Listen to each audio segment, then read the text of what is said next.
I'm Dr. Frederick Rao. And I'm Dr. Kelly Sturrock. We are pediatric and adolescent gynecologists, and we practice together. We're part of Gynecology and Obstetrics, a division of Women's Health Connecticut. We're here to talk with you today about a young woman's first visit to an OBGYN office. You may be thinking, yikes, why me? I'm not ready for this. But most colleges recommend that girls have their first visit for the gynecologist between ages 13 and 15. This allows you to develop a relationship with your physician, ask awkward questions you might be afraid to ask, or confirm any information that you are worried might not be true. First things first, almost always this type of visit doesn't involve dressing or the dreaded pelvic exam you may have heard about from friends or your mother. We usually just talk, and we talk about lots of reproductive issues that may be important. In addition, there are lots of state laws that protect the confidentiality of these discussions with the young person and her doctor. So what is the purpose of this first visit anyway? The purpose of this visit is to allow you to meet with the physician, to learn about reproductive health, to learn about the changes that are going on with your body at ages 13 to 18, and to ask any questions that you have. We try to learn about your medical history and give you a safe place to ask questions. We talk about lots of different things depending on the specific concerns of you and your parents. Lots of young people have concerns about body changes of puberty, what's normal or not normal about their period, other very annoying menstrual type of symptoms, or pelvic pain. Lots of people have questions about their reproductive health, gender identity, safe sex practices, and lots of things that we can help as best we can.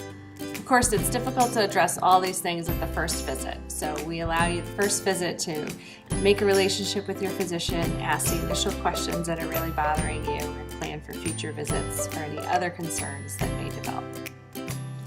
After reviewing your medical history and listening to your concerns, we try and decide if there's a need for any type of exam. So we do a lot of ultrasound in the office to confirm that everything is normal, and that can also help us diagnose some things.